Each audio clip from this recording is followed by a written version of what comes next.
Coming up on this episode of DL Weekly, more tricks than treats. A princess shows off a new look while a car finds his voice. Hotel discounts, a large private Disney Parks collection. We talk about my recent trip to the parks and more. DL Weekly starts now. Well, hello there. Welcome to our unbirthday party. For your safety, please be sure to stay listening with your hands, arms, feet, and ears inside the podcast. And please, do give Tag and Teresa easier trivia questions. Well, it seems DL Weekly is about to begin. Have a most wonderful time. Perhaps tea time. Well, hello and welcome to this episode of DL Weekly for the week of July 5th, 2023. I'm Teresa Urban. And I'm Lynn Barron. Well, we would like to thank all current weekly tiers, including Scott K., Christopher J., Jason L., and Aaron S. for supporting the show. Without your support, DL Weekly would not be possible. Your support ensures that the podcast will continue and that we're able to make it to the parks more often to bring you the latest news and information right from the parks. If you would like to become an official weekly tier, head on over to dlweekly.net/support to sign up. Now let's get to the news.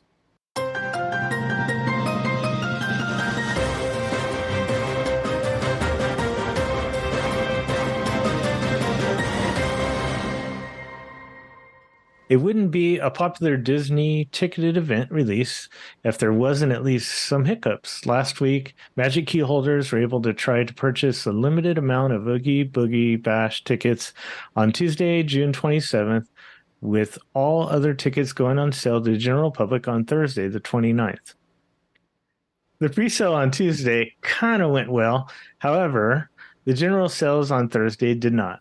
The queue was paused shortly after it opened, leaving many Disney fans stuck waiting around 4:10 p.m. Pacific time. The queue is officially closed. This was wild. So, spoiler alert, I have not secured our Oogie Boogie Bash tickets just yet. However, I do want to say super good news. I was really excited. One of probably the very few people to actually get Oogie Boogie Bash tickets on Thursday was the girl that won tickets from our giveaway. So I was very excited that she was able to secure her ticket for the Oogie Boogie Bash, especially since this will be her first ever time going. So I'm like, thank goodness she had a pleasant experience, because it was far from that. Somehow the Disney magic wins whatever. I don't know. It was everything. It was in her favor. She was one of the few people probably to get through, but so many people in our community. We had a Discord chat. We had a little chat going on for all the people that were waiting in queue together, so we could kind of commiserate together. And it was wild, because it opened at 9 a.m. Pacific, and I really think five minutes after the queue was showing that it was paused, and it never showed that it was unpaused until it was 4:10. They finally said the queue is officially closed due to technical difficulties. You know, we apologize, that sort of thing. But to make matters even better, the only announcement that we got was that please check again on Thursday, July 6th, so a week later. Yes. We hope to have an update to let you know when tickets might become available again. Not that tickets will be available and be on sale July 6th, and you have to go through this chaos again. We're hoping that we can have an update by then. It was just wild, because you had people in queue from 9 till 4. It's a long time. It's a very long time. And Oogie Boogie was taunting me, Lynn, because they kept saying, the wait's almost over. And he's like cackling. I'm like, ooh, Oogie. It was crazy. What's going on? Even when the queue said it was paused, it kept saying like, oh, we'll be back. You know, we'll get it up and running shortly. Everything was saying that it was not going to be this long, drawn out thing. But it was the entire day. What is going on? I don't know. The thing I don't understand is why they didn't close down the queue. Like, if they couldn't get whatever kinks worked out after 2 hours, just my random time, they should have closed the queue way sooner By and noon, apologized yeah. much sooner and said, we're so sorry. Something goofed. We'll try it again, whatever. But the fact that they waited a full day, just wild. I've never experienced anything like that. How many people actually did get tickets? I mean, from what I could see online, people were saying that they were sneaking in and getting through all these different ways. Like, oh, if you go in through your app, I was able to get in and check out that way. Or, oh, if you search Oogie Boogie instead of clicking this link, you can get it. Like, there's all these little tips and tricks. I tried them. I tried all of them. I tried them I was at work. This is going to sound really terrible. I was at work. I tried it on multiple computers at work. Tried it on my phone, tried it through the app. I shut down my phone. Like, everything I could possibly think to do, I tried, and nothing worked. But supposedly some people were able to get through. They did honor any ticket sales that were completed that day during the mess. I'm not sure how many that actually was, though, because in our chat, there was only one person that got through out of all the people waiting. So, yeah, just wild. What's going on, Disney? Yeah, I don't. It's interesting because it's not like they don't know this is a popular event. It's not like they don't have issues with things flooding their servers and getting bogged down. So I'm not sure. I don't know. I'm not sure what the answer is. I mean, you could do something simple and just maybe sell a week at a time of the Oogie Boogie Bash tickets, so you don't have everybody flooding in all at the same moment. This Thursday we're selling tickets for these dates, and then next week for these dates, right? Yeah, almost kind of like dining reservations or something. Have it just release more slowly, maybe not day by day, but maybe week by week. I feel like I hear this happen more often than not with anything that goes on sale for Disney online. That's a popular thing. Yeah. Even some Shop Disney releases go crazy wild like this, that everything just kind of breaks and you get these cute, fun little thanks for waiting type gifs or little animated scenes that they have that are cute at first, and then the longer you look at them, you're like, ooh, I don't know. Well, it was wild. With booking with concierge, we had, when the Walt Disney World dates showed up, became available for next year for 2024. I remember that day I got online and it was a similar situation. It was really hard to get in, and I don't know. Why? It's crazy. There's got to be some sort of fix. Yeah. I don't know what I'm not a tech person, so I don't know what the actual issue is. I have some guesses, but I feel like it needs to be looked at and figured out. Make it a much smoother process. I will say, in my multiple attempts to try and figure out how to get into the actual checkout and queue, Disney did offer for me to fill out a survey several times, and I'm like, nice. I'm not sure if you want me to fill out a survey just right now, Disney. I don't know. I don't know how positive that's going to be, and I didn't also want to waste my time trying to give them, my opinions at that moment because I was too busy trying to get in the queue. So, yeah, Disney sent me a survey also during my trip, and I had a lot, which I'll mention in our main topic. I have a lot to say about that, but okay.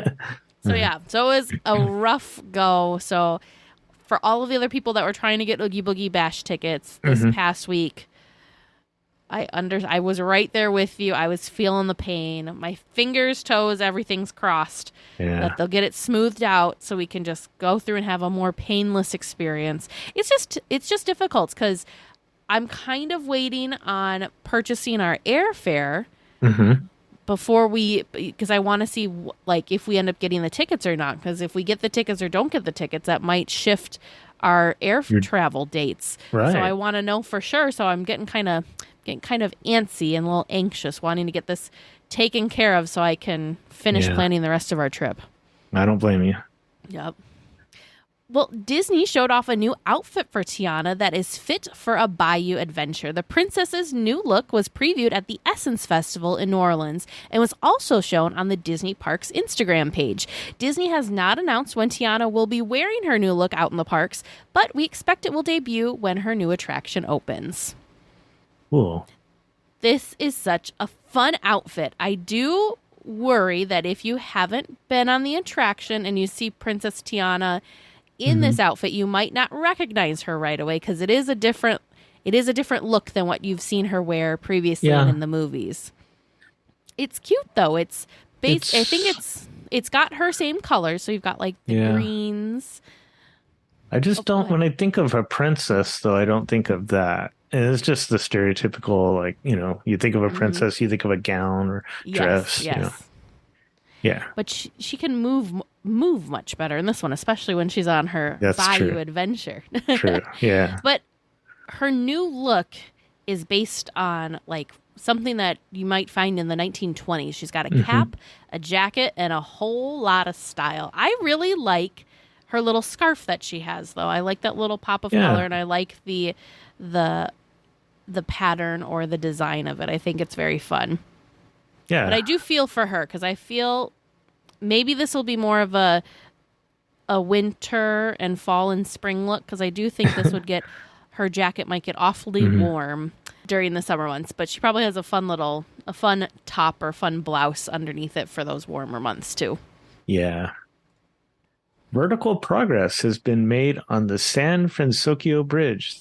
The Torrey Gate Bridge was installed this past week. The bridge is currently closed to guests while the work is being completed. We expect to see the final touches of paint and lights to be installed soon. This is so exciting because I feel like we've just been waiting and waiting because the bottom portion of the bridge was painted and has been finished for quite some time now. So it's just been this waiting and waiting. It's like, when are those beams going to pop up? And they finally did.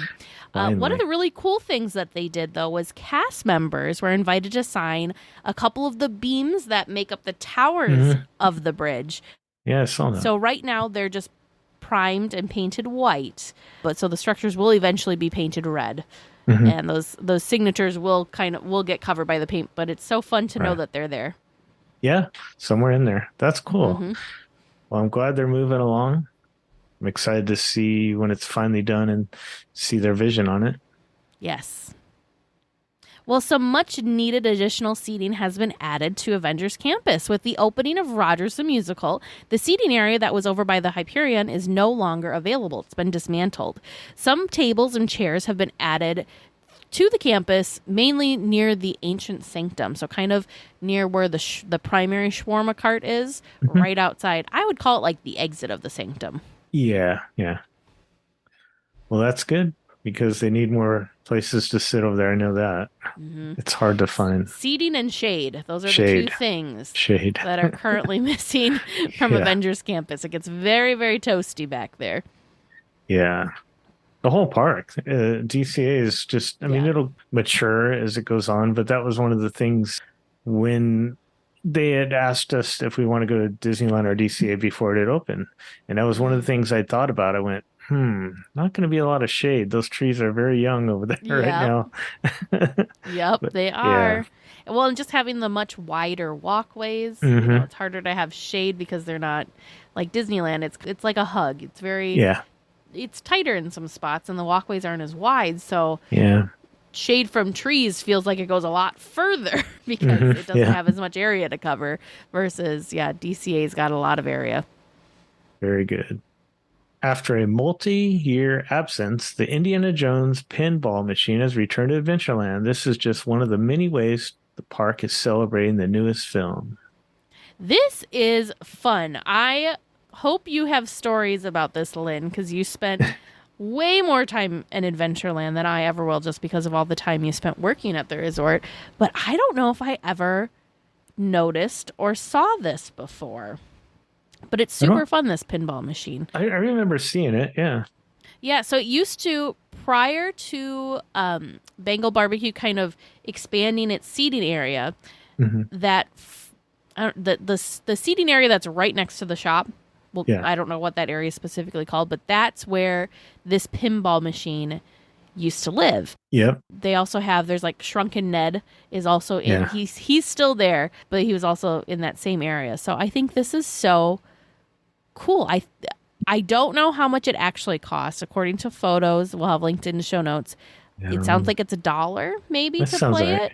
Yeah. But it looks very interesting and very detailed, all sorts of different Indiana Jones references.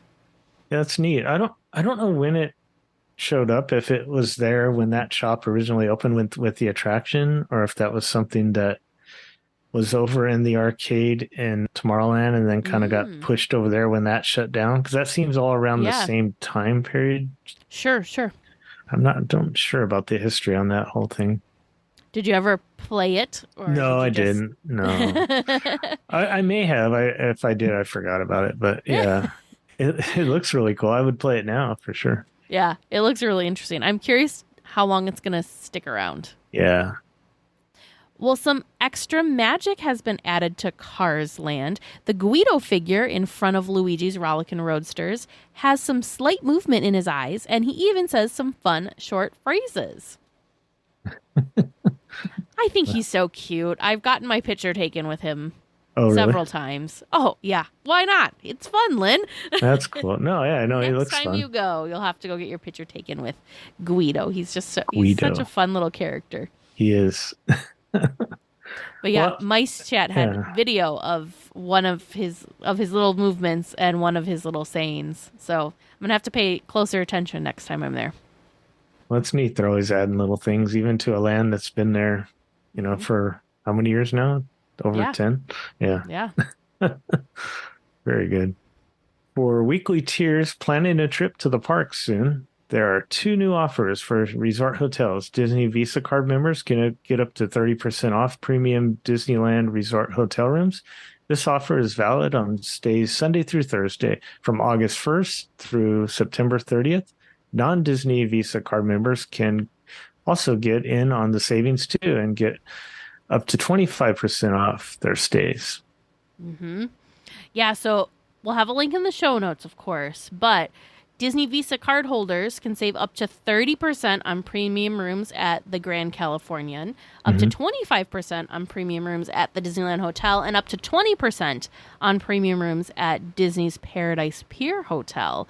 And then non-card holders over at the Grand, you can save up to 25% off select stays of 4 nights or longer, or save up to 20% on standard and premium rooms, again, Sunday through Thursday. Disneyland Hotel, save up to 25% on select stays up to 4 nights or longer, or 20% on standard and premium rooms. And then for the Paradise Pier Hotel, right now, it's save up to 10% on standard and premium rooms. So those are some really nice discounts. They really are, yeah. Yeah, you can book that with concierge, any of the great concierges, including myself over at concierge.com. The other really fun thing is that the concierge team is always paying attention to when these details or when these deals come out. So they've actually had guests that had previously booked rooms that their stay qualified for these discounts, and they were able to secure those savings for those guests without the guests having to do anything additional. I think that was so fun. There was one of the concierges, I feel really bad. I don't remember who it was. On Instagram was saying how much money that she was able to save families because of this new promotion that came out. So that was so cool. Yeah, that is one of the things with concierge, because some other places you'll book with them and they say, have a nice trip, and you never hear from them. And these deals come up. You have to search for these, but we keep up with it and we try to contact and try to save people money all the time. So it's awesome. Yeah. Well, you know what else is awesome? Currently, I'm so sad that I don't live close by and that I can't go see this myself in person. But currently, the largest privately owned Disney Parks collection is going up for auction very soon. And the collection is so large that the Van Eaton Galleries, they weren't actually able to fit it at their location. But from now through July 16th, you can see this impressive collection on display at the Burbank Town Center Mall. The auction itself will be on July 17th, 18th, and 19th. And holy wow, the stuff that I have seen in this collection is incredible. Absolutely incredible. Yeah, it's just some of these are odd because I always think, why wouldn't Disney want to hold on to some? They belong in a museum.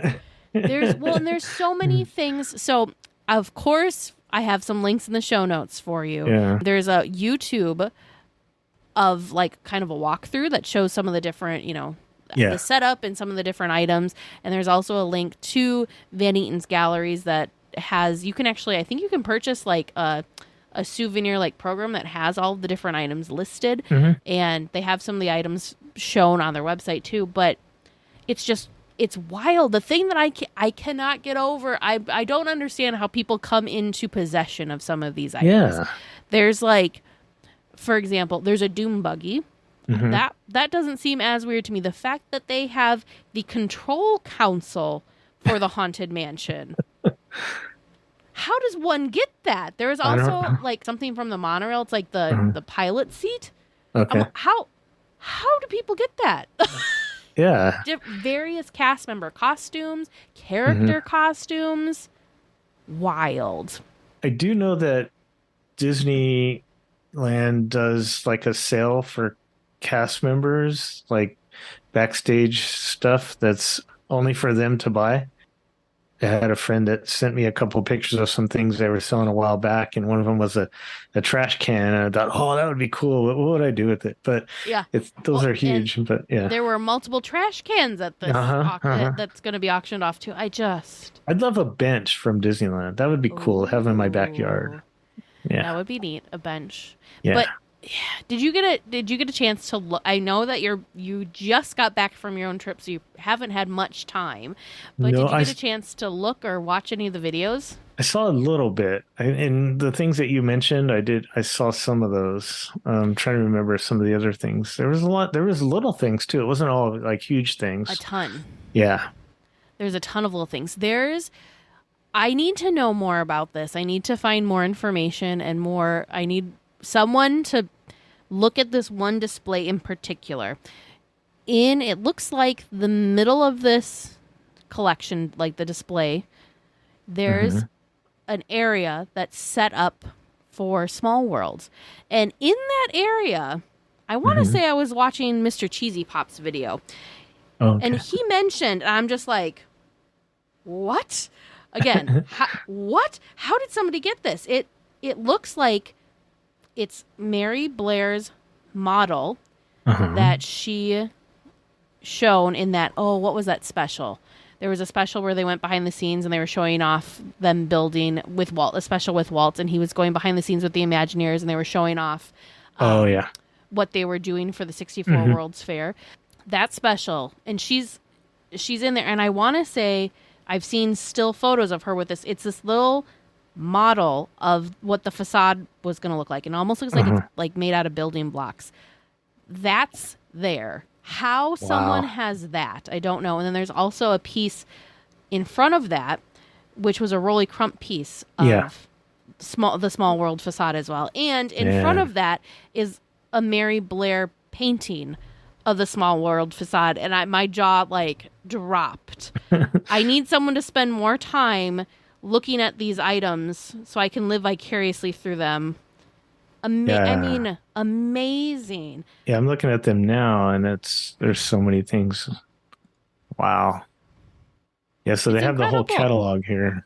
Yeah. Yeah, and I would love to sit down and talk to these collectors to like find. I would love to know what the stories are as to how some of these items came into their possession. Some of the dolls from Small World. Yeah, dolls from Small World. It's incredidible. It really is amazing. A lot of different collectibles, like different, hats and souvenirs and stuff, those sorts of things that you could purchase. But yeah. A lot of cast member like name tags and costumes, you said. Yeah. Tons of name tags. It's incredible. So if you're like me and would love to see this in person, but you cannot, A, I feel your pain, but B, there are some videos out there of people that have been able to walk through. If you're in the area, though, this is free and open to the public, so you can walk through, no cost, to look at these amazing, amazing items. It's like a museum exhibit. Yeah. But the other thing you can do, too, is on Van Eaton Galleries' website, Lynn and I are actually looking at it right now, where you can flip through like the digital, it's like a catalog and it shows all the different things, but you can also kind of zoom in to see what they are. I have some of these things. I'm like, ooh, Do you? okay. Yeah. There's the ticket for it says 2000 on it. It's like when it went from 99 to 2000. Oh, They gave us those one each for free. There's some wow. cool stuff, some jackets and things on here. It's really neat. Yeah.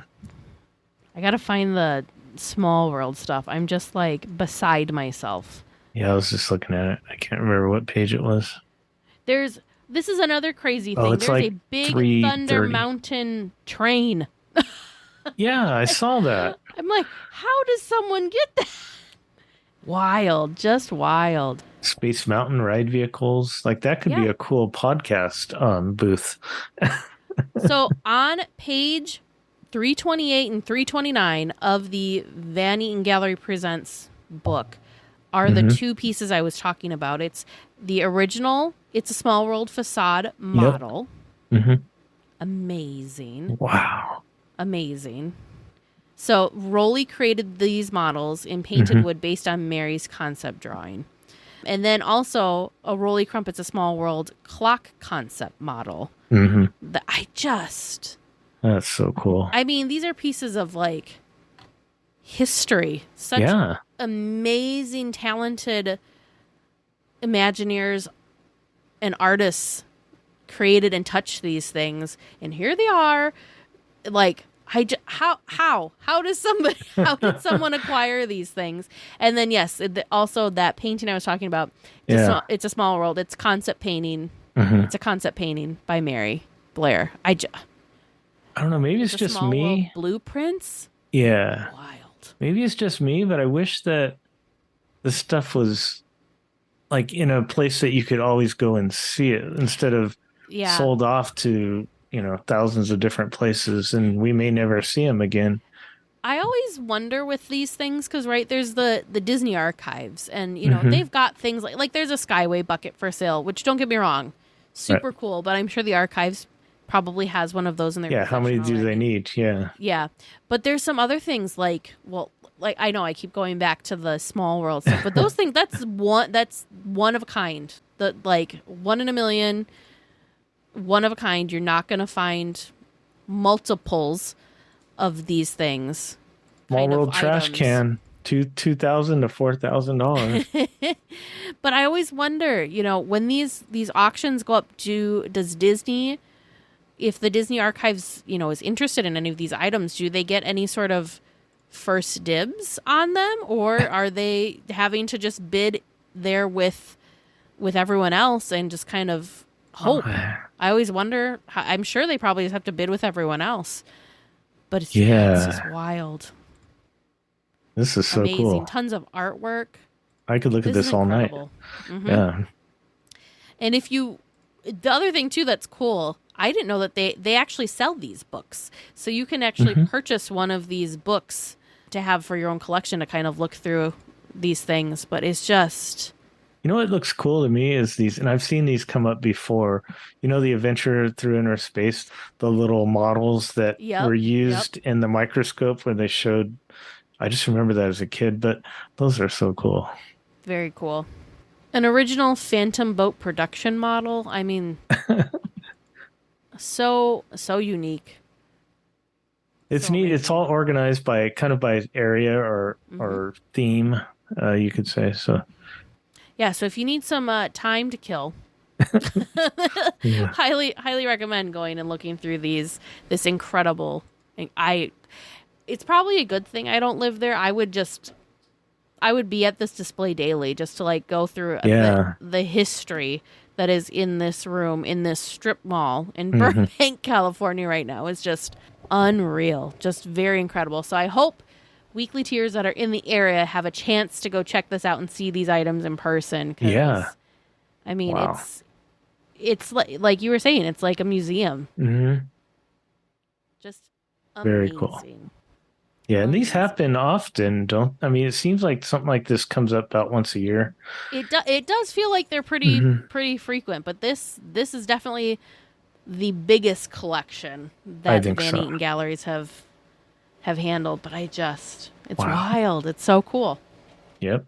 Your attention, please. DL Weekly Trivia is now leaving for a grand circle tour of the Magic Kingdom, with stops at New Orleans Square, Mickey's Toontown, and Tomorrowland.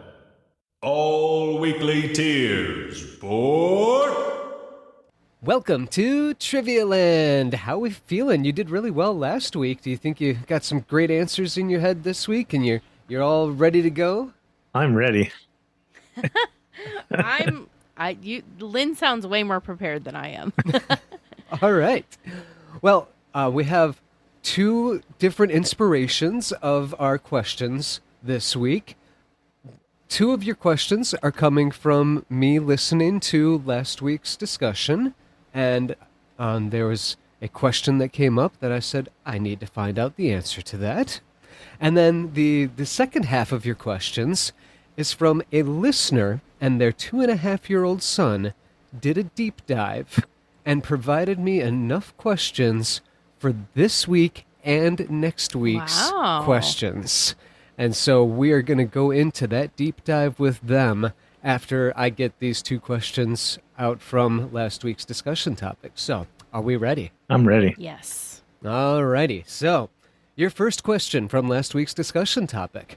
The question came up, so I had to find out, what is the name of the dog in the Haunted Mansion? Well, if we didn't know it last week, I don't think we know it this week. Right. So I feel like I'm going to go with something kind of like punny or like a play on words and say, I don't think it's like something like Fido or Spot. Mm-hmm. I'm going to say Bones. I'm going to go with Bones because dogs like bones. Yeah. They're outside of a graveyard. Bones. Or maybe it's like Bone Dad. No, not Bone Daddy. That's from Nightmare Before Christmas. But I'm going to go with Bones.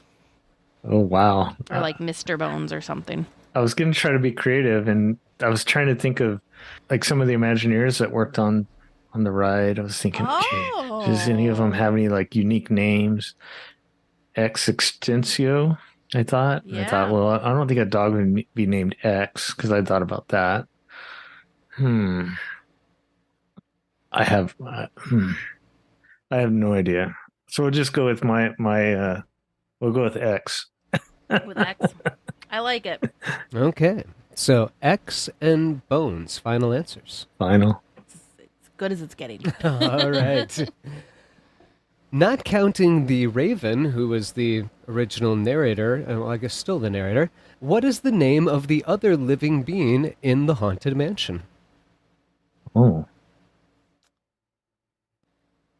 It's the caretaker. Which, Madame Leota is living, right? Kind of. Well, I don't know, because she's just a head, so yeah. Yeah, no, I'm not counting her as living. Okay. So I will give you a hint. Teresa was right. It's the caretaker who's standing next to the dog. The dog's living. Yep. That's the other living being. But there's there's two you're living trying to beings be plus the sneaky. Raven. Yeah. Trying to say what's the name of the caretaker. Mm-hmm. Man. I was trying to think. So they've had a couple of Haunted Mansion films. We have the original Haunted Mansion film, and we just had the Muppets Haunted Mansion. Mm-hmm. And the Muppets Haunted Mansion, I know the person that plays the caretaker, but I'm trying to. I don't know if they ever say his name. I don't think so. I'm trying to I'm thinking about that scene in the Muppets Haunted Mansion. I don't. You're talking about the attraction, right? Yep, Yeah. in the attraction Check. though, yeah. Because I don't know of a reference at Disneyland for what the caretaker's name is. I don't think, like in that way. I don't know if he has a name, but I've I'm never wondering heard if it. Yeah. we learned his name in one of the films, Somewhere kind of a else, thing, yeah. which I don't know. We're going to say Fred because he's frightened. That's terrible. Fred and Bones. Yeah. Yeah, Howard. Howard. All right. So Howard and Fred, Yeah. final answers. Winning answers. Not. Not at all. All right.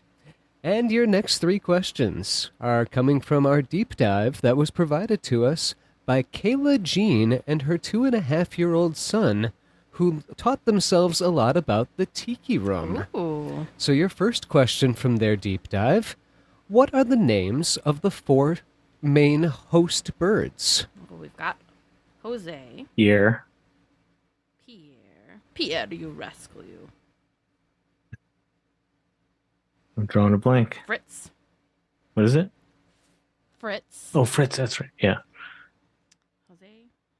Pierre. Fritz.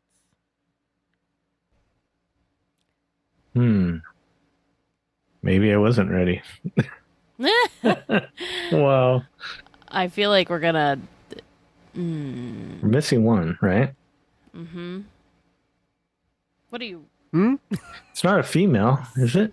No. Not female. Pierre, you rascal, you. You already said Jose, Pierre, Fritz, Frederick. Vern's doing it in sign language over here, and I'm like, what? It's not Fred. It's not Frederick. No. I don't know what that is. E? No. S? That's an M. M. Oh, Michael. Oh, yes, you're right. Michael. Yeah. Yes, Michael. Man. That's probably the, like, aside from Jose, that was probably the one we should have remembered. I know. easiest, I know. it's All pretty- right, so that maybe was- it's because it's too easy is hard, why it's hard. So that was Jose, Michael, Pierre, and Fritz. Final answer? Final, yeah. Final. It was a very brutal time to get there, but we got it. All right. And your second question, what was the inspiration for the Enchanted Tiki Room? It was a little mechanical bird that was in a cage that Walt In New Orleans, right? purchased. I've heard New Orleans, and I've also heard other places. I don't remember now what the other places was That's probably not when he traveled. not needed for the answer, though. Yeah, but it was a little mechanical bird in a cage. Yes. Mechanical bird in a cage. Final answer. Final. That sounds really weird when you say it that way. But yes. All right. And your final answer, or your final question tonight, to which hopefully you'll give the final answer tonight. When the Enchanted Tiki Room opened in 1963, not even an e-ticket could get you in the show. You had to pay a separate ticket. What was the price for that ticket? In 63, Yes. $1? I was gonna say 25 cents. I don't know why that was my gut, but we're gonna go with it.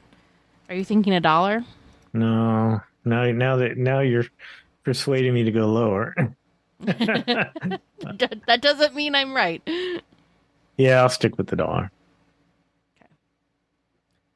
All right, so that was 25 cents and $1. Final answers. Final. Final. All right. Well, listeners, how did you do listening at home? How do you think Lynn and Teresa did? Stick around until after the discussion topic, and we can all find out together. Well, for our discussion topic this week, we decided why not talk about Disneyland since Lynn was just there this past weekend. Isn't that wild? He was I just was. on the podcast last week. He went to Disneyland, and here he is again. Back. I'm so curious. How was your trip, first of all? It was good. It was very good. We had a really good time overall. It went How many as days planned. were you there? So we were just in the parks 2 days, and we split it up. I can talk about the sequence of it all happening and what we did. But that was the gist. We had 2 days in the parks. I live 6 hours away, 6-hour drive, that is. So we're able to do this 4 times a year, maybe. Nice. Yeah. Or more. as frequently as time and everything allows you to, right? Right. So it was my son and I. Every summer we do a father-son trip that is usually to Disneyland. Very fun. I try to add something else besides just Disneyland. Not that that's not it can't be enough. But I try to do something different. One year, I think last year we went to the Warner Brothers studios and took a tour. Oh. Year before we went to Universal Studios, went to an Angel game one year. So this year, so we drove down 6 hours. We left early in the morning on Thursday, the 29th, and we got there. So we stayed at the Candy Cane Inn. Ooh, is that the first time you've been there since the second remodel? time now. Second time now. Yeah, it's nice. I think I said on our show I like there's no carpet in the rooms, which makes me feel like it's cleaner. I don't know why, but yep. Nope, I'm the same way. yeah, so it's nice. I like that. All the rooms are very nice, well done. They put the air conditionings up in the ceiling. You know how their rooms are a little bit more of the old style with the air conditioner underneath the window. So they put it up in the ceiling, and you have a little controller on the wall. Yeah, it's just all done really nicely. They have the new shuttles, the little like trolleys. They look more like a trolley, like an old-timey trolley car. Fun, yeah.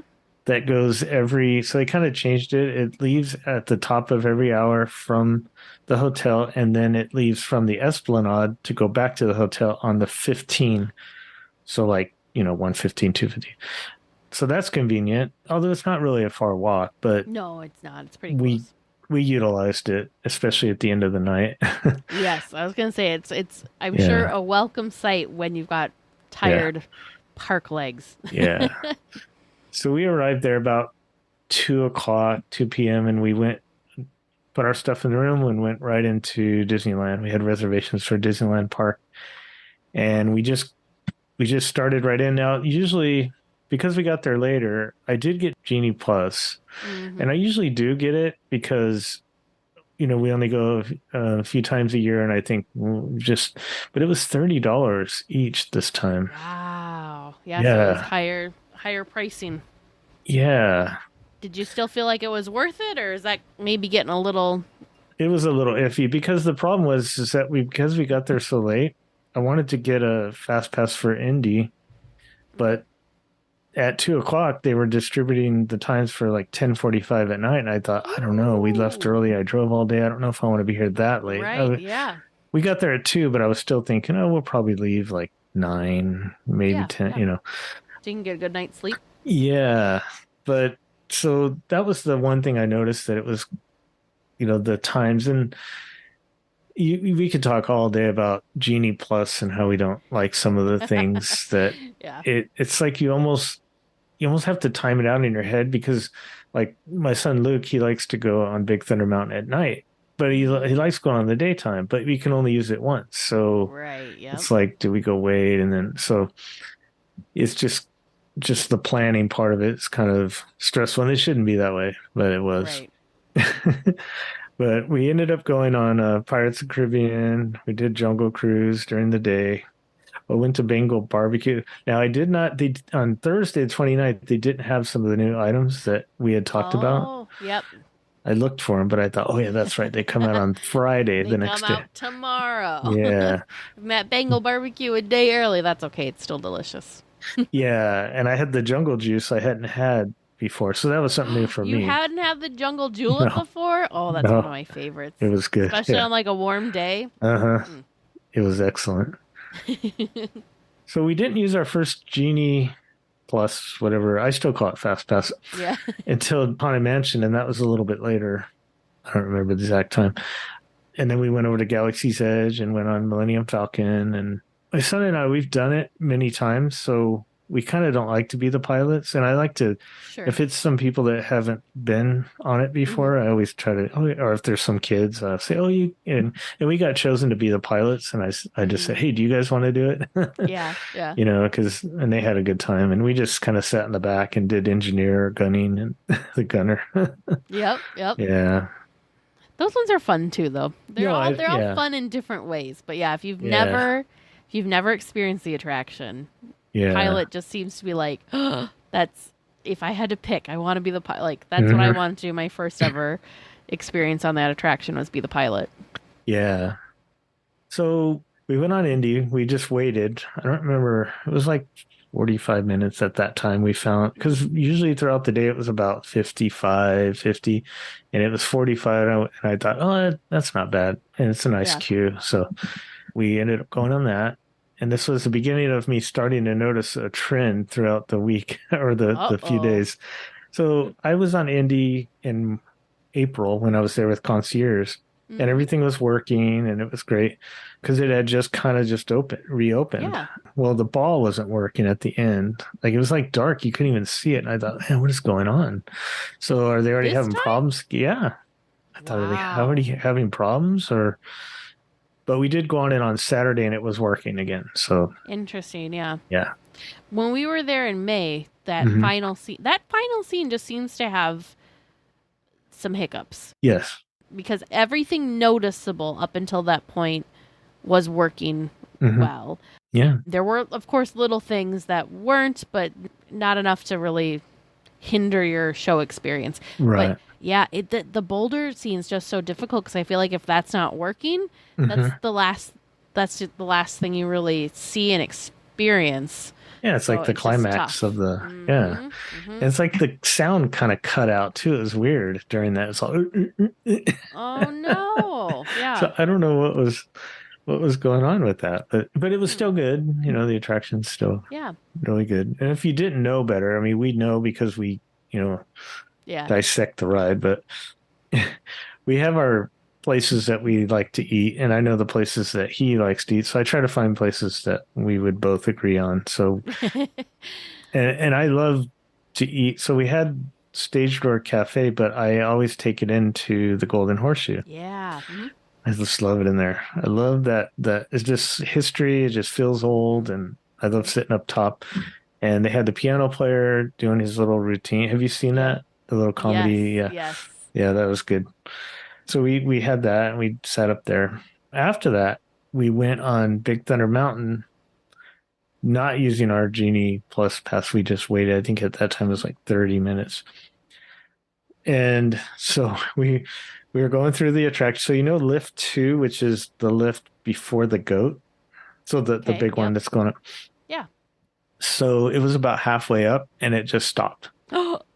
And I went, uh-oh. And I was kind of excited. Luke was kind of excited. He thought, are we going to get to walk down those little steps on the right there?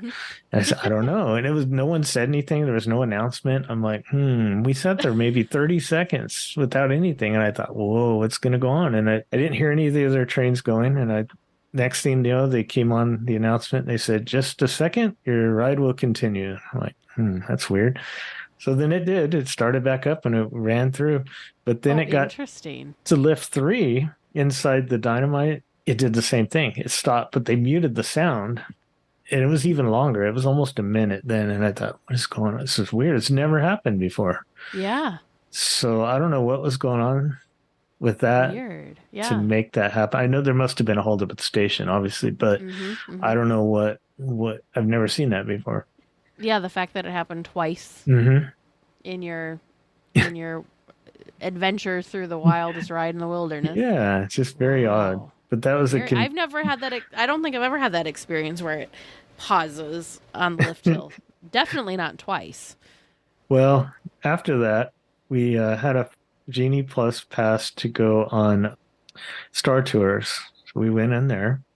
And right when we got into the queue, I noticed that C-3PO was just frozen, but the dialogue was going. He was not moving. And I went, okay. And there was a cast member there where she or he, they usually split they hold the Genie Plus or the standby. And I said, oh, what happened? And she said, I don't know. He just stopped. And, okay. So then they let us up forward. And who's the robot that's at the top that's like, keep it going? And he's saying all the little. Oh, yeah, I don't remember his name. I don't know his name. He was frozen too, and it was just the dialogue was going. Yeah. So that was just the beginning of our adventure on this ride. So we go on Star Tours, and at the very end, we were at the one where they're cheering you on at the end. They're all kind of clapping so right in the middle of that, the screen came down and stopped halfway.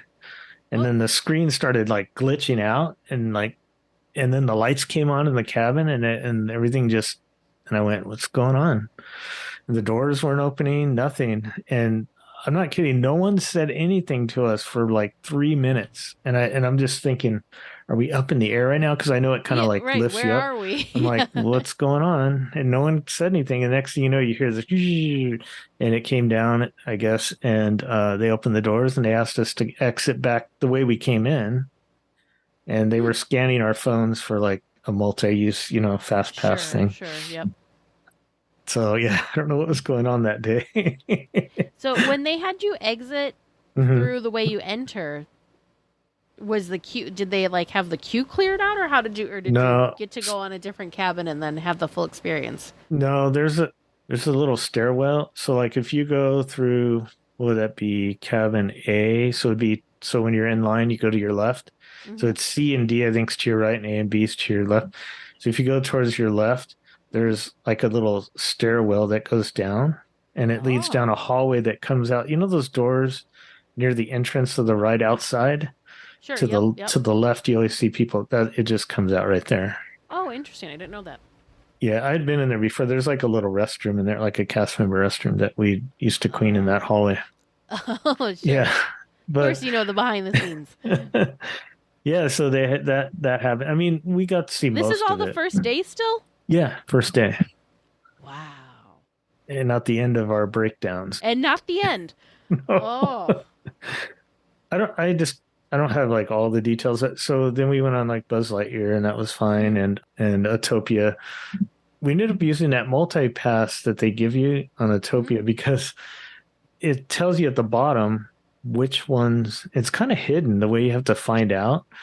Because on that pass, if you look, there's a little Mickey. And if you click on that Mickey, then another page will open up. It'll say what you can use it on. And you click on Oh, that. okay. And then a whole nother page, it tells you which attractions you can use it on and which ones you can't.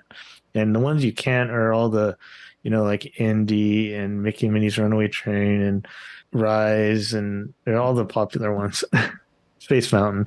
Yeah. So Oh, we wow. ended up using it on Utopia. He likes I like Utopia too. I think the best part of Utopia is just being away from all the crowd. Like you feel like you're away. I don't know. I like it. Reminds me Nope, of I know what you mean. It's kind yeah. of, you feel like you're transported a little bit. Hmm. I never Yeah. thought of it that way, but there is a plus for Autopia right there. You feel like you're getting Hmm. away from the hustle and bustle. And it reminds me of the 80s Disneyland for some reason. Back there, they haven't changed a lot back there. So so that was kind of our first day. We ended up doing 9 attractions that day, and I'm trying to think what we had for. I think that kind of was our dinner because we had gotten there later. So yeah, we just ate at Sure. Golden Horseshoe that day. So that was the conclusion of Thursday, and then Friday we didn't go to Disney. We ended up going to because Luke is really into ships and went to the Queen Mary because they reopened that. Oh, neat. So we went on the tour there, and that was really neat. We went on this tour where they take you behind the scenes, like to see the engine rooms and all that stuff. And Oh, wow. he's like really nerding out on all that stuff, and that was Yeah. fun. So, but then I had a friend who had some passes for us for Knott's Berry Farm, and we went over there. Hmm. So we had a full day Friday. Yeah, we went over there Friday. We got there.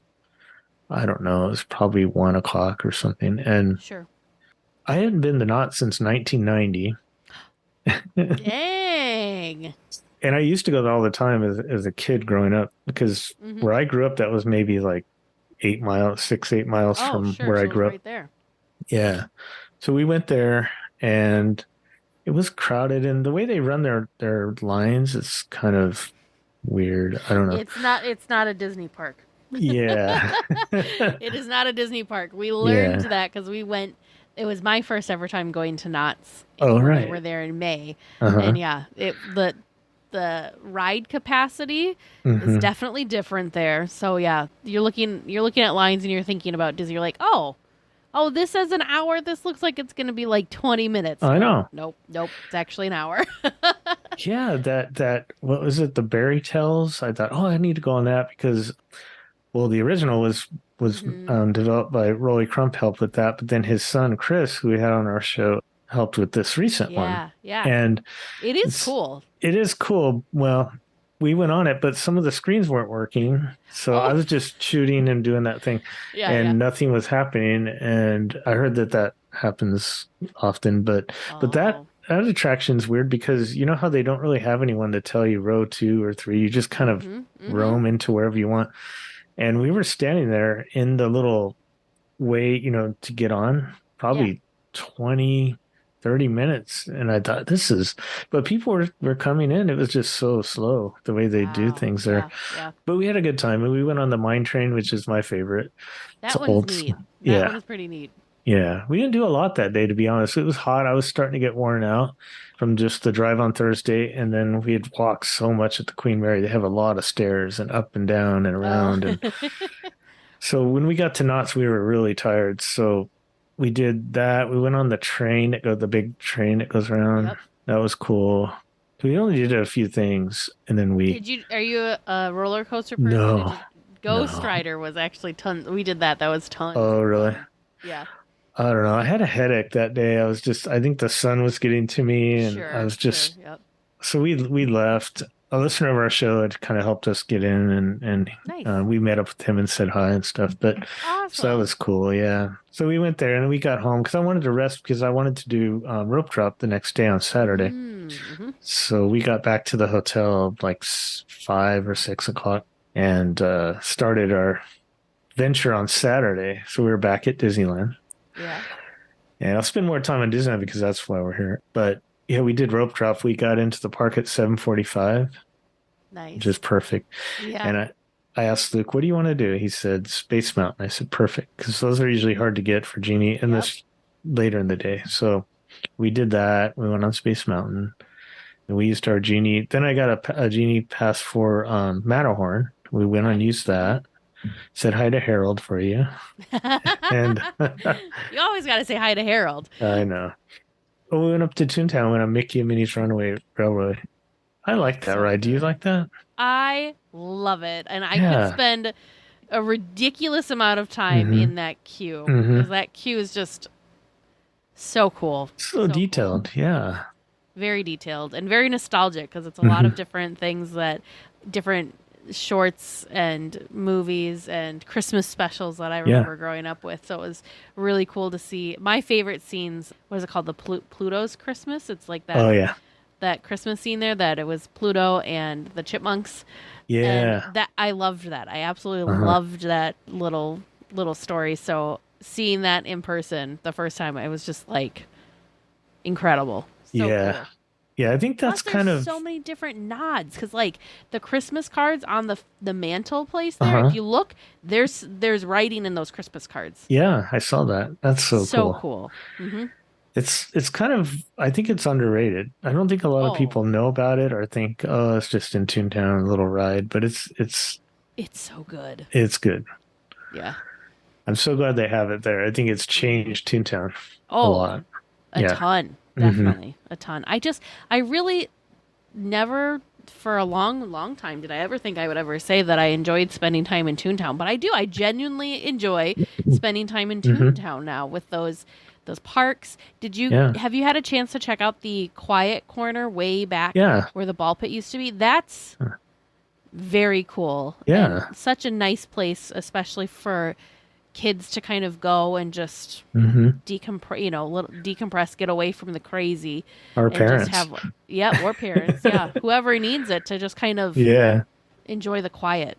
But it's just, there's something about it. I can't wait until they get all of the different things working. I'm really excited to see Donald's boat and the little splash pad. Yeah, it's really neat. That's working. Yeah. So cool. Yeah. I really like that back there now. Tons of fun details. I really like Goofy's house now, too. All the little Easter eggs and things in Goofy's house, because there's a corner where you're, like, trying to climb away from, what is it, like, Bigfoot or something? But then if you're standing and listening, you can hear Bigfoot growling under where you're climbing. It's just fun. Oh, I must have missed that. Okay. It's in the play area, so you have to be a big kid and go play in that area. Kind of, it's back to, like, where the slides are. It's to the left of where the slides are. Oh, okay. I was also a big kid and went down the slides when we were there too. Because why not? Yeah. Oh, I was that's cool. the only adult that was doing so at the time, but it's okay. Yeah. I waited my turn. It was fine. We went over onto Mr. Toad, one of my favorites. Good old Mr. Toad. Yeah, it was back up. I know that it had been kind of down. I think it's going to go down again. I can't remember.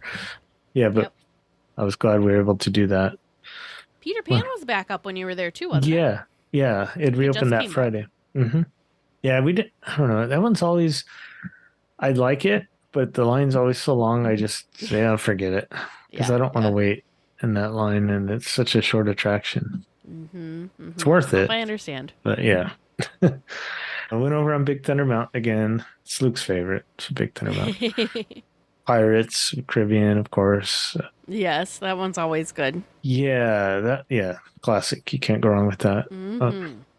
So this is another thing. So we went over to Rise Resistance, and it said at the time I thought, oh, cool, it says 45 minutes because that's pretty good. It's usually around really like 70 minutes or an hour.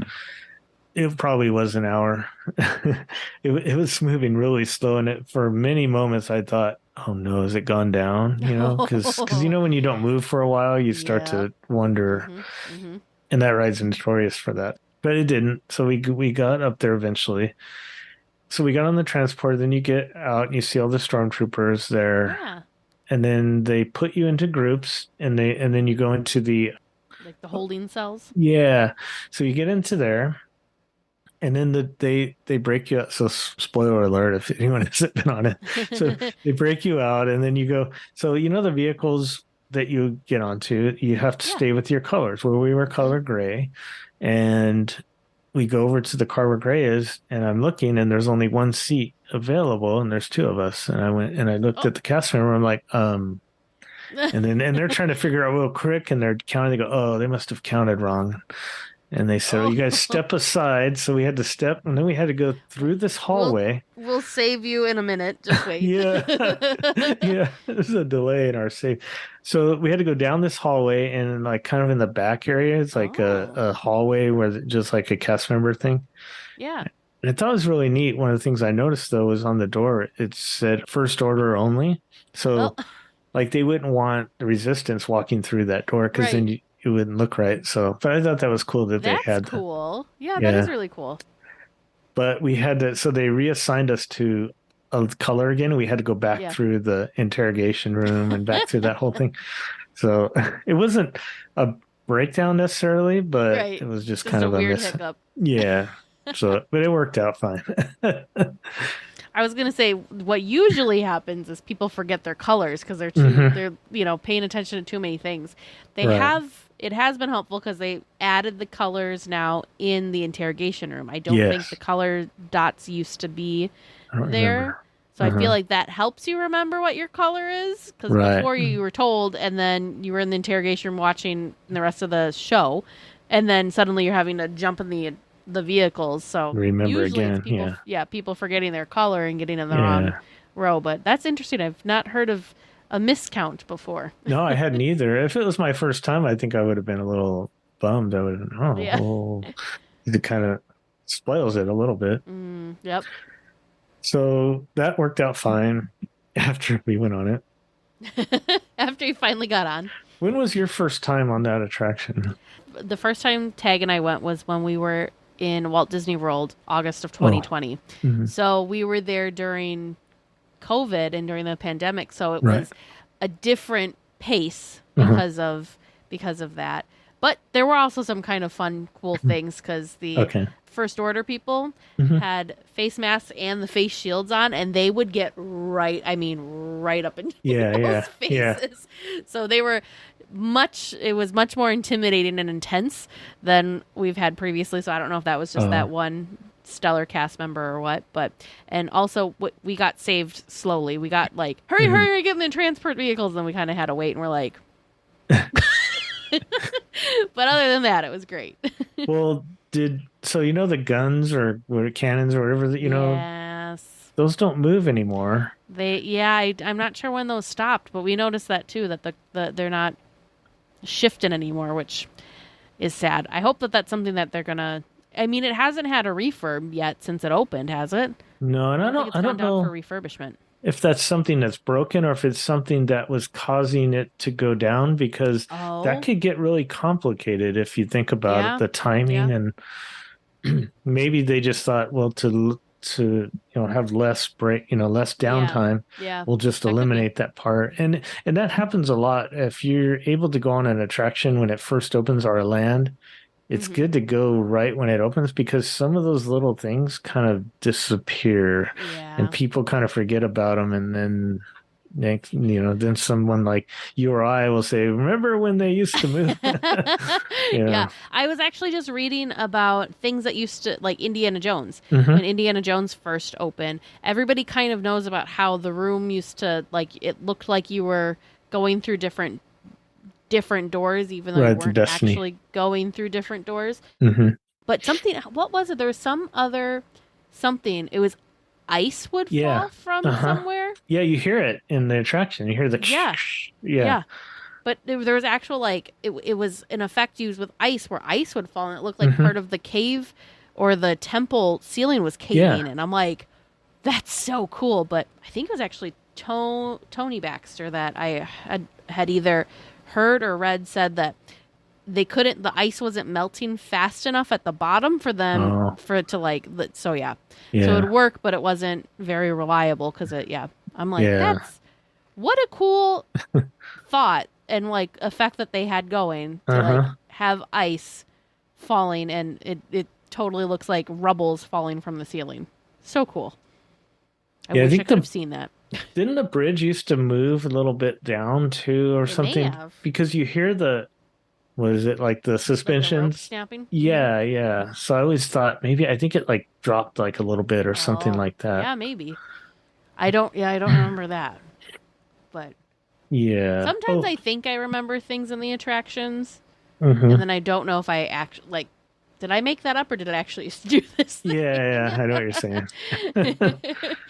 Well, while we were in line for Rise, I forgot to mention this was 10:30, and that was the time where you're supposed to get on your phone to try to get a virtual queue Oh, for for Rogers. Rogers, yeah. So I was Since you just already, happened to be there opening weekend for Rogers the yeah, musical. right. So I was already on my phone, 10:30. I Hmm. had Luke on his phone telling me 10, 9, 8, and because I didn't want to push it too early because then it takes a second to refresh, and that Yep. that 1 second could cause you. So as soon as it turned, I pushed it. And when I pushed it, it said confirm, and then it said sorry, they're all sold, all given. I was like, that quick? Like I was literally Holy on it. cow. Yeah. And I'm usually good at And that stuff. and Yeah. that first one's for a couple of shows in the morning, isn't it? Like for Yeah, it's like the two or 12:30 three and maybe? 12:30 and 2 o'clock, I think. Yeah, that's a lot of seats to just poof. Oh yeah. Wow. So I was kind of bummed. I'm like, man, I will have to try it too, Mm-hmm. and but I thought, how am I going to do that? I mean, it just was so fast. I don't know. Yeah. I mean, I don't know. So we went and ate at Hungry Bear and met up with some listeners of our show that we ended up eating lunch with them. Fun. Then we went over to California Adventure, Mm-hmm.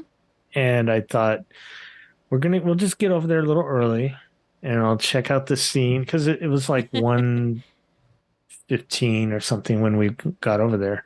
And I thought we'll just check it out. I'll be here at 2 when that happens to try to get the one for, was it 4 and 5:30? I think we're the next two at that point. Sure. So I thought, well, what about those, the packages that they were selling? Yeah. Mm-hmm. I thought, you know what, it's the first weekend. I'll do that. It sounds pretty cool. So I go over there and they had a big sign. They're sold out. And then I had heard earlier that they were sold those out like early in the morning for the whole day. Yeah. So I thought, all right, that's not going to happen.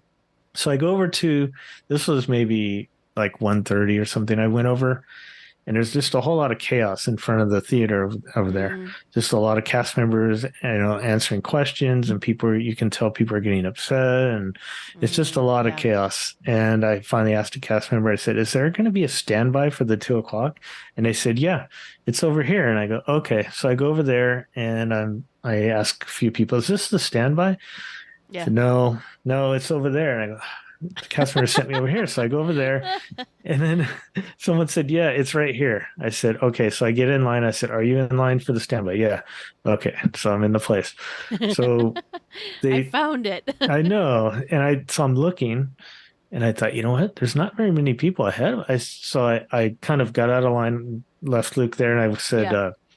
to the cast member in the front, I said, is this the beginning of the standby? And they said, yeah. Mhm. And I'm counting. I'm like, that's only like 40 people. So I said, I think we might get in. And so as we were waiting, I recognized someone, Maynard, So What are the odds of like I know. standing in standby to go see Rogers the Musical and Maynard, everyone's favorite Tiki Room host, who is now retired, it happens to be in the same line. Yeah, and I kind of know him. Like when I worked there, I think I had lunch with him one time because he was sitting alone, and tables were sometimes scarce. So you kind of like, oh, can I sit with you?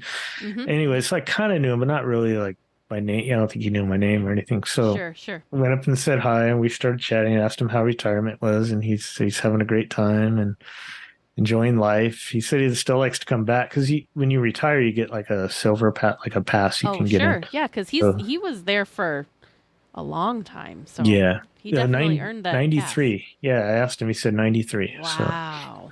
So we were talking for the whole time until they started letting the standby in. So all standby is in the balcony. So have you been in that theater before? Yes, yep. It's very high.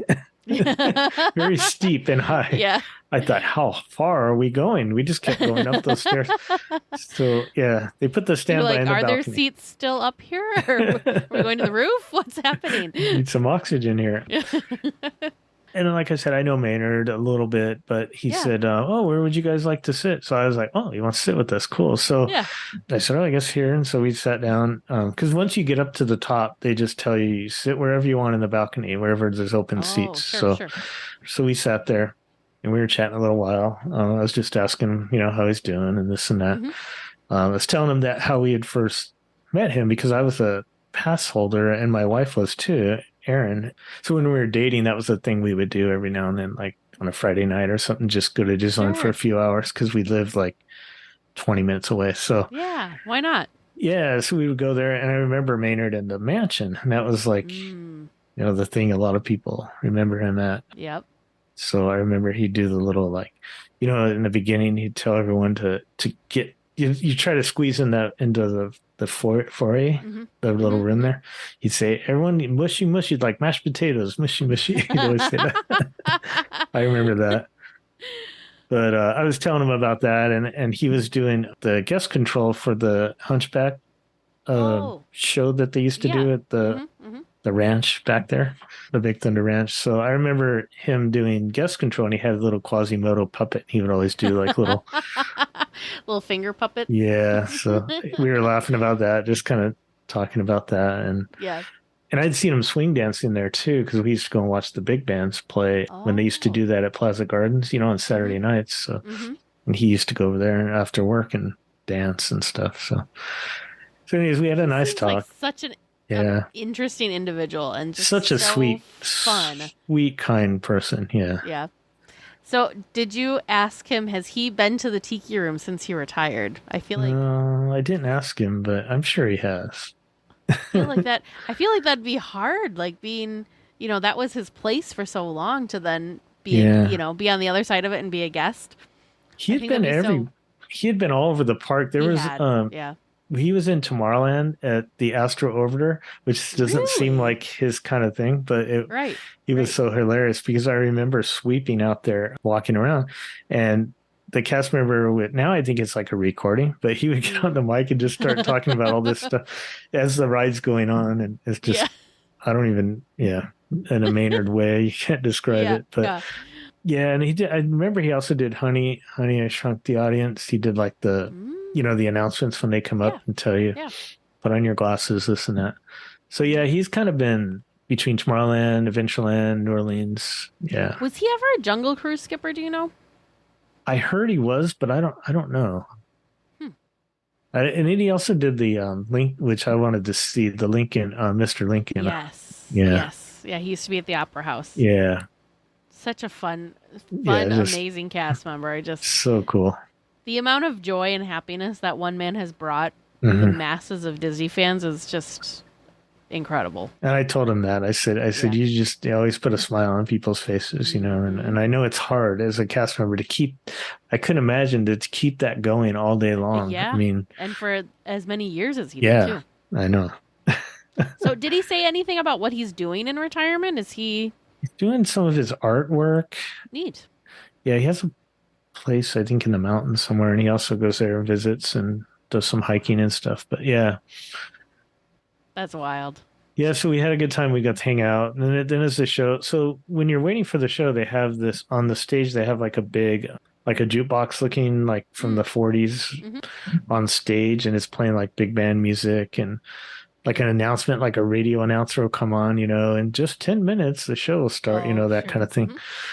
And you said you had seen a video of I the did, show. and I'll put a link in the show notes. Ordinary Adventures did take a video of the show. So those of you like myself that aren't going to be out before the show's gone, you can watch it via YouTube, which I'm sure is not the same as being there in person, but it's better than nothing. I was very surprised. I mean, Disney usually does good shows and parades and things, but I was very surprised how much I enjoyed it. The music, the singing, the way the story carried along. There was a little bit of comedy in there, little things they'd throw out, like, oh, you kind of had to know if if you've watched some of the movies. I don't know. I thought they did good. I wasn't sure what to expect because they're building an entire show just off of this one funny song that was in a Disney Plus TV series that was like it was very campy and like not very serious. So I was like, I just didn't know what the rest, I couldn't picture what the rest of that show would look like. But I thought it was really neat because it's the Steve Rogers story is what it is. So it follows him from when we first met him in Captain America all the way to the final time that we saw him, and a little bit beyond from the time that we saw him in the Avengers movies. So I thought that was really neat. There was this really sweet song between, spoiler alert if anybody doesn't want to go in, spoiler. I think my favorite of all of it was the song between past and present, Steve. Yeah. I thought that was very cool and a very touching song and a good, because it was one of those things that you're like, oh yeah, because I can do this all day, that kind of thing. Yeah. It's like, wow, this person gave up their life to be a superhero, really. Yeah. So that was I thought that was really nice. Yeah, the music. I hope and I'm sure they will put it on some kind of a way you can buy it, download or whatever. Yeah. The soundtrack, because I really like some of the music on it. I thought it was really cool. What were some of your favorite songs? Well, like the one you mentioned, between the two. I think Peggy Carter did a song too. I can't remember the name of it though, but I remember that moment where she kind of talked Fury about. had a song that was kind of interesting. Yeah, that was kind of funny. Yeah, he's another character that was in it that was kind of not really a lead role, but he was kind of a bigger part of it than I thought he would be. And they're all kind of in it. The Avengers were kind of back characters. I didn't like they really were just in that I Can Do This All Day song, and that was kind of the extent of the rest of the Avengers. Yeah. That show. That was a little surprising to me. Yeah, that was really unique how they told the story, and they had the ladies doing the kind of the in between. I don't know how you would call that. It kind of reminded me of what was that music called? Steve Martin and I can't think of it now. The Plant. What is it? Little Shop of Horrors. Yes, Little Shop of Horrors. It reminded me of the women that do the little in between. Yep. That's what it reminded me of. Kind of like the trio of storytellers. Yeah, that's what they reminded me of, and I think that was probably it had to have been inspired by that somehow. But yeah, I think it was really well done. I wanted to see it again, but I was just lucky to see it the one time. Yeah. You didn't try for the 2:00 queue while you were sitting in there, or the 2:00 opening while you were sitting there. Because it started at 2, so I was kind of in there already, and I was just too busy talking and catching up with me. Yeah, too. True. Yeah. Very so fun. so we did that. Yeah, it's about 30. It seemed a little bit more, maybe 30 minutes right in there. maybe probably with like the little pre-show and everything. It was. Do you think it's something all ages will enjoy? Do you think it's something It just might be Marvel fans will enjoy? Like, what are your thoughts and takeaways now that you've seen it for if who this show's for? if you didn't know the movies at all, Hmm. you'd probably totally lost and didn't really know what the heck is going on.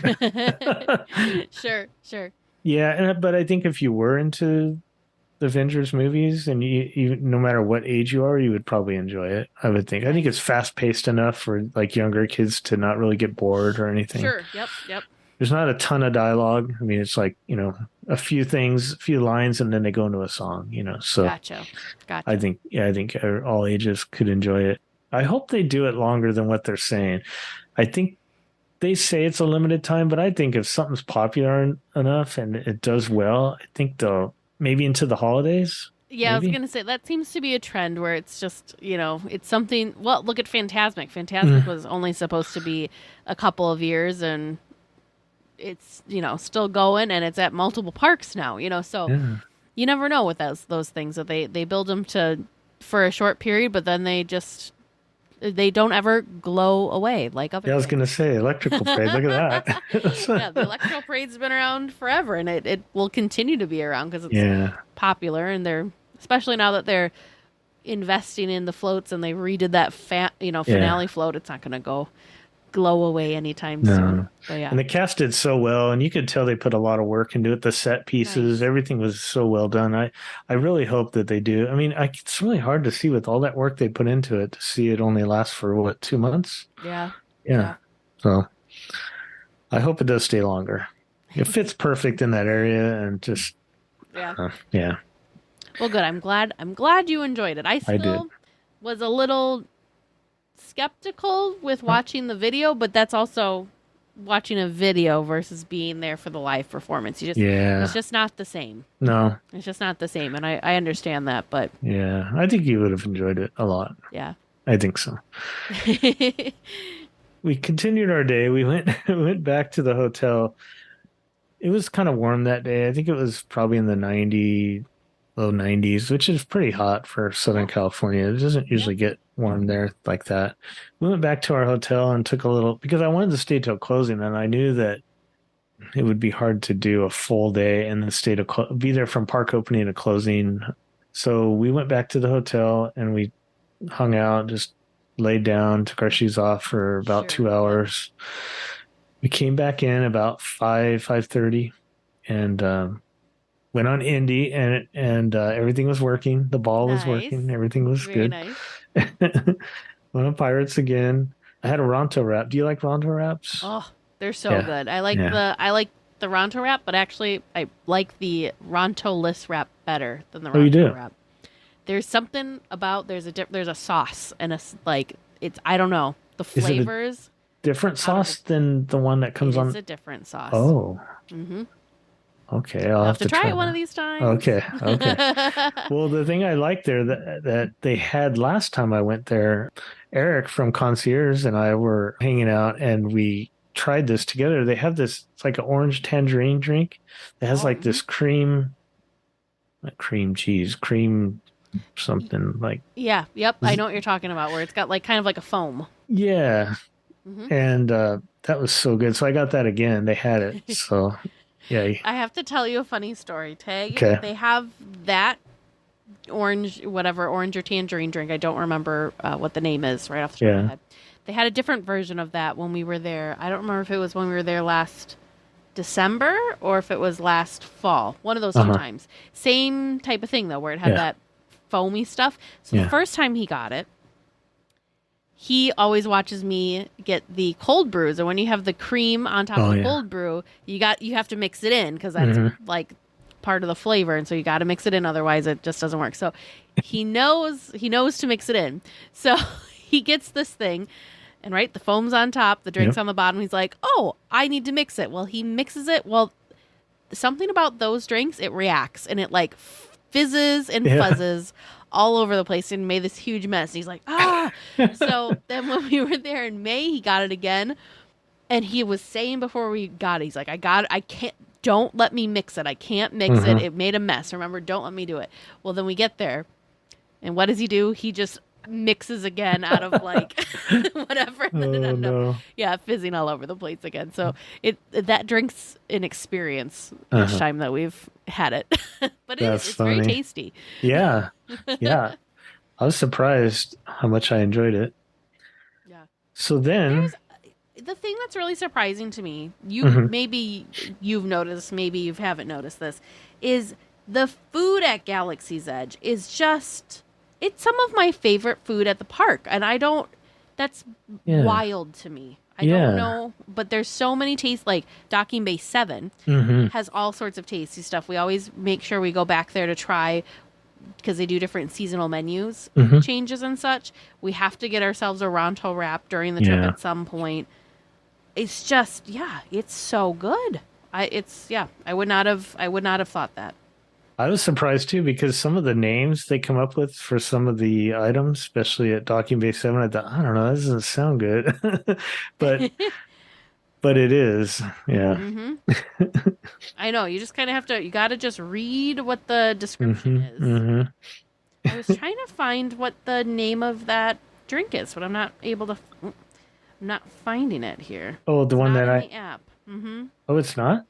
No, it's not in the app, so I don't remember what it's called. Try to order.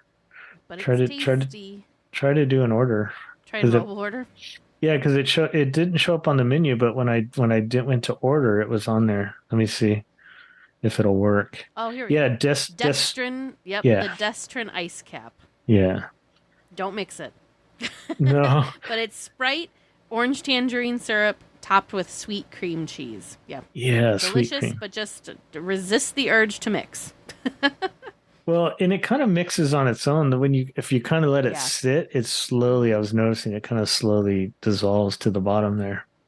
To continue my weekend mishaps here. So Oh, we no.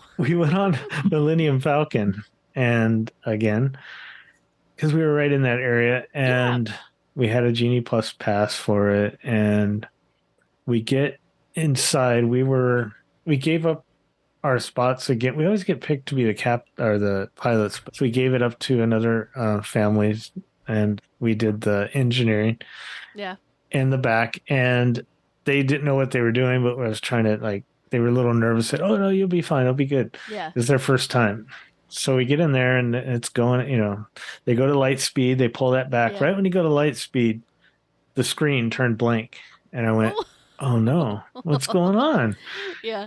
And nothing happened. All of a sudden, Hondu, Mm-hmm. he comes on the screen and says, oh, this happens sometimes, blah, blah, blah, It should be up and running soon. And Chewie comes on, Chewie, you have to fix this. And then no cast member came in. All this I thought, oh, it'll just start back up again soon. Right. Like after maybe a minute or two of that, the cast member opened the door and said, all right, we need you to get out. And Oh, you had an in-show exit of the Millennium Falcon. yeah, it was very exciting. We just got out and walked out the exit like we normally would, but Yeah. we did not get offered a fast pass for that. I was a That's multi-use surprising, pass. since that was definitely more interrupted sounding than your Star Tours. Yeah, and it sounded like some people were maybe getting them, but they were kind of crowded around a cast member, but they weren't telling us to go there. And I just heard a lot of complaining. I thought, it's fine. You're like, I'm just gonna, it's fine. Yeah, but I just couldn't believe all the the little problems we had with everything breaking down. And You had some kind of luck. I wouldn't say good luck. no, and I've heard this happening more and more from other people, and Yeah. I don't know if it's lack of experienced cast, because they had to do a lot Right. more hiring after the shutdowns, and Mhm. so I don't know if that's it or something to do with maintenance, or I don't know. Right, or what exactly is going on. It's Yeah. sad though, because Yeah, you want everyone to have a good experience, but Yeah. on the other, the flip side, these attractions are going through a ton of, they're just constantly running and constantly Yeah. going, which, is really tough and hard on them too. Yes, of course, they're built for do that, that, yeah. but I mean, just seems that's like another more attraction. than before. When was the last time you remember Millennium Falcon being down for a refurbishment? Has it been? No, I can't think of a time no, that it was, no, not yet. which is crazy. I know, The it's park's been reopened now for 3 years. 2 years. 2 years. 2 years. Yeah. Yeah, And 2 years. that was open, what, about a year before the closures? Yeah. A year and a half? Let's see. Yeah, we wrote it, the first time we wrote it was 2019 when I was there for D23, and it was open before then. But yeah. Yeah. So yeah, it opened in 2019. Yeah, 2019. That's a long time. It is. It's a really long time for one of those things to be going. And these newer ones have, I feel, probably more technology and things to go wrong. Computers and Mm-hmm. Just it was fine. I understand all that. So I'm more patient because I work there. I understand. But at the same time, I was thinking, wow, I've never seen this many in one time. Mm-hmm. Yeah. No, it used to be quite a rare thing to have any sort of like pause or stopping. And there was 2021, I think it was. Tag and I were on Space Mountain twice that trip. And twice, I mean, we rode it more than twice. Yeah. But 2 of the times that we were on it, it came to a full stop and the lights came on. And like, that's Disney bucket list item, right? You never get to see Space Mountain with the lights on. And somehow we were on it twice with the lights on. The first time was kind of sad. We were like, the one time they turned the lights on, we got stopped right after they took your photo in that little tunnel thing. So we weren't in the actual and they push you out, building. right? Yep, and they push you out. The second time it happened, we were almost all the way through the attraction. So we were still inside of the building before the before you go in the tunnel where the photo's taken. So we got to see more there, but yeah, the fact that happened twice in one trip is just crazy. Yeah. It was interesting that night when I got back to the hotel. There's more stuff that happened, but I just wanted, because we're talking about that. I got an email from Disney saying like a survey, Oh, so you're like, great. I'll be honest. I did mention that. I just said it just seems more now than before, and I don't know what it is. I said, but maybe that's something to look into to see why that's happening more now. I don't know. Definitely. Part of me thinks it's maybe it's training, maybe it's losing experience, maybe there's not as experienced cast members, at running, but also maintaining. But I also think that Disney's not maybe as willing to put rides down as frequently, have them go down as frequently. But then there's also, on the flip side of that, you had half of Fantasyland that was just down not that recent, not that long ago. So I don't know. There's some sort of magical way to do it. Yeah. They'll figure it out. They will. Yeah. It'll take a little while. We went on Mark Twain. Mansion again. I have to go on Pirates and Mansion at least twice a day. Seems like. They're so good. Yeah. I had that Ronto Wrap, but Luke's not a fan of that. So he wanted to go. We went to Red Rose Tavern. And of course, I can't just go and sit and not eat something. So I had these tater tot things they had. They're like seasoned. Oh. They were pretty good. Yeah, I was surprised. So then we met up with some more listeners of our show, The Sweet Spot, and hung out with them. I had met them before, but anyways, we hung out and we were just talking, and we tried to go on Small World, and we were in line for that, and that went down. Oh, no. You could have been in it, though. You could have been inside when it went down. So maybe that was a plus. You at least I was going to say. Weren't stuck on the attraction. Blessing in disguise. Yeah. That's so cool that you got to meet up with so many different listeners. That's always such a highlight of our trips. Yeah, it was fun. We took the train from Toontown to New Orleans Square Station. And that was kind of when we said bye to them, and they kind of went their own way. And then Luke and I wanted to go down to get some candy at the store in Critter Country. Oh, Pooh's Corner, yeah. Yes, Pooh's Corner. Yeah, so we went down there, and I said, there's Winnie the Pooh. We might as well go. So we walked, like, literally, it was nighttime. We walked on that all the way up to the front, got on, and went on that. Yeah. Because I figured, hey, we're going to exit. We'll be right there anyways. Yeah, so, why not? So we did that, and then we slowly made our way back to Adventureland, and I wanted to do the Jungle Cruise at night. It's kind of a different perspective, and sometimes the Jungle Cruise skippers are a little more, I don't know, say looser or whatever, like at night, a little more ad lib. And I did want to say, and I did leave a cast compliment on the app for Skipper Matt, because he was awesome. He did a really good job. That's awesome. Yeah. So we really enjoyed that. He had some jokes that I hadn't heard anyone, and I always like that because a lot of times, sometimes I think that they stay the script, and that's fine. They have to do that, but there's some that'll kind of throw in their own little things, and he did that often. Yeah, I like that because then it makes it more unique to them. It's a more unique experience when you have that happen. Nope, I agree. Yeah. Well, we ended the night with Casey Jr. What a way to end it. Yeah. We wanted to with Big Thunder, but it was down off and on throughout the night. So, I mean, another thing, it was down. So it was like up, and I'm like, oh, we should go over there, but we're here. And then it went down again. So we just kept missing it. But we did go on it earlier that day. So anyhow. So you went for the next fastest train. No, I'm just kidding. The not as wild ride. Yeah. So, and I like Casey Jr. It's just, I love the little. I really enjoy doing Casey Jr. and Storybook Land canal boats at night. I think it's just so magical seeing those little sets lit. Yeah. With all their little lights and stuff at night. I think it's so cool. Yeah, we didn't quite close the park out. I think it closed at midnight. For some reason, I was thinking 11 because it seemed like it was rare lately that it was closing at midnight. It was more like 11.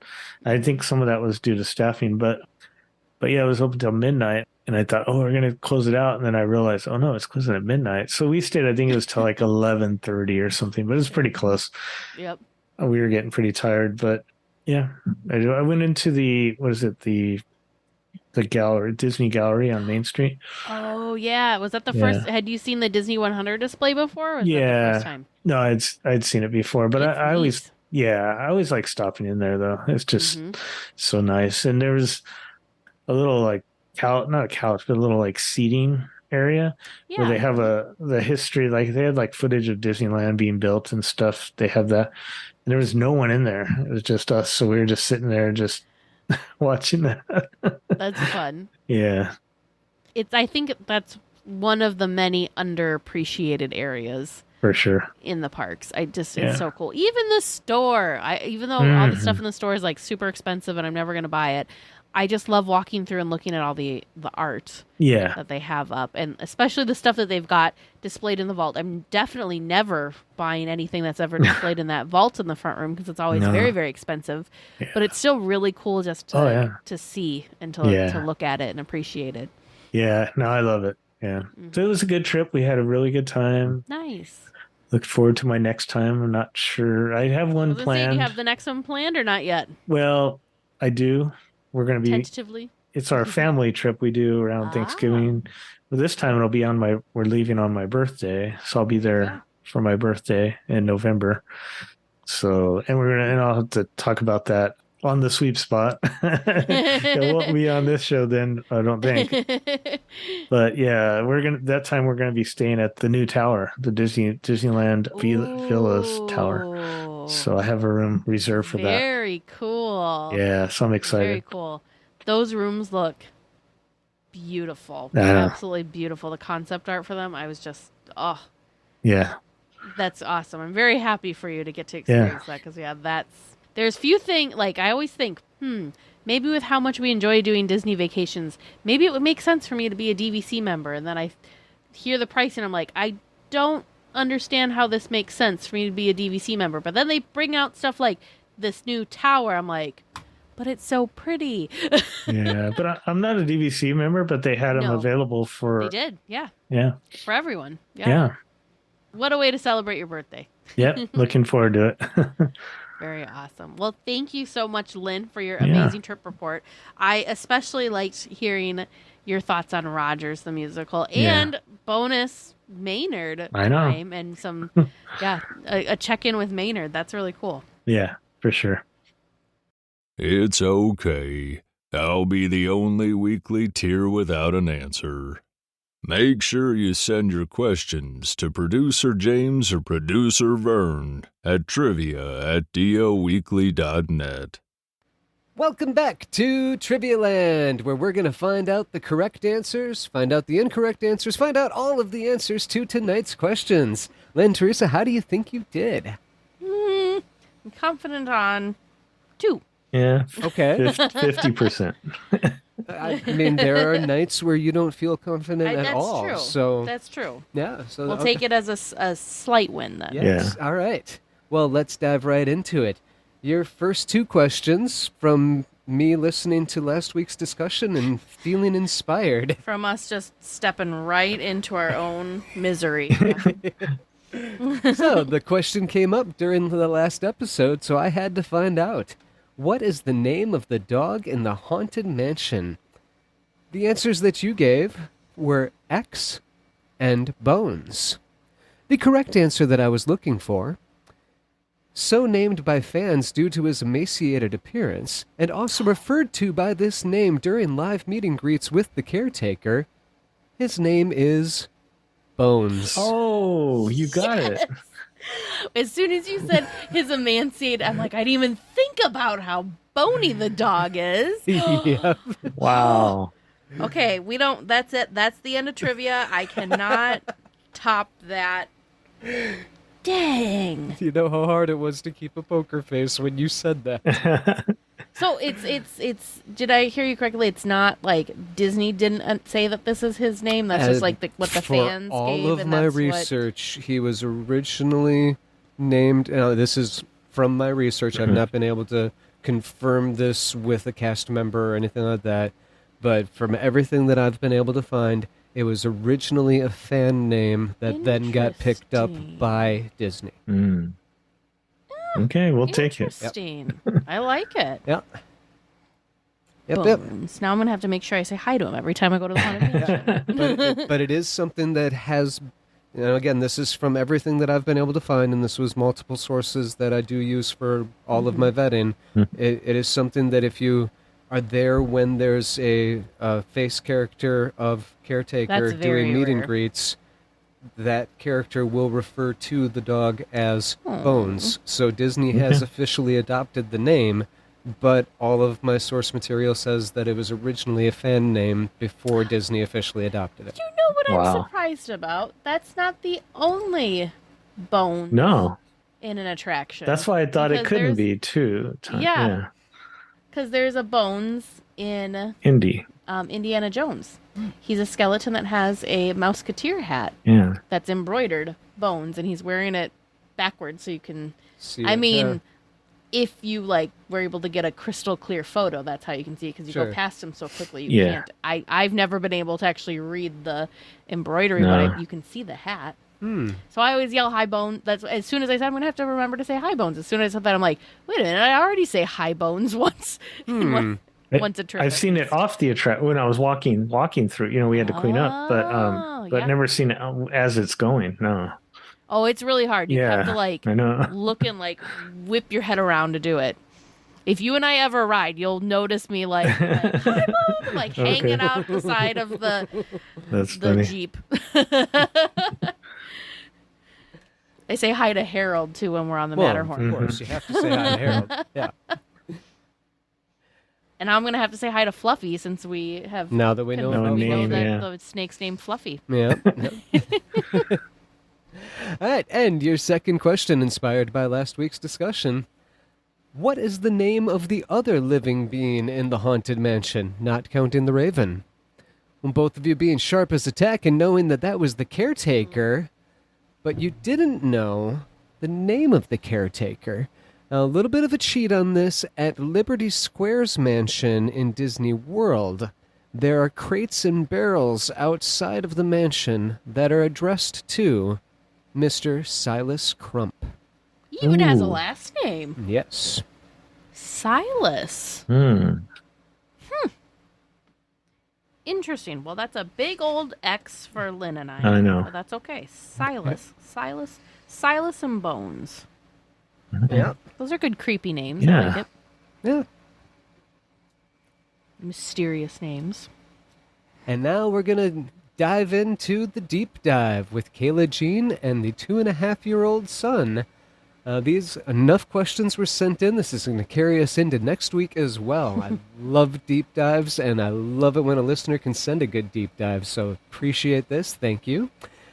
So we'll start with the first question. What are the names of the 4 Tiki Room host birds? And you answered Jose, Michael, Pierre, and Fritz. The correct answer that I was looking for was Jose, Michael, Pierre, and Fritz. Yeah. We may not have come up with all 4 of them if we didn't get the hint. So thank you. A little help on Michael, but you had it. You had it. A lot of help on Michael. I gave you M and I. You got the rest. You could have gone to Miguel, Mickey. or Mickey, or Miguel. Minestrone. Yep. So well done on that one. Your second question. What was the inspiration for the What was the inspiration for the enchanted tiki room? Both of you saying a mechanical bird found in a New Orleans antique shop. The correct answer that I was looking for, a mechanical bird found in a New Orleans antique shop. Yay. Well done. Actually, both of you said that it was a mechanical bird in a cage. I was looking for a mechanical bird in a New Orleans antique shop, and it happened to be in a cage. Yeah, I was going to say he purchased it, though. Yeah. Yes, he did purchase it. And he brought it home for Lily. Side note. We talked about this mechanical bird before, and we actually had a listener that someone in her family had a similar, it wasn't maybe the exact same one, I don't remember, but it was similar, and she sent us a video because the one from her family still worked. It was very, very cool. Cool. Very cool, yeah. Very neat. And your final question for tonight, but not the final question of this deep dive. When the Enchanted Tiki Room opened in 1963, not even an e-ticket could get you in the show. You had to pay for a separate ticket.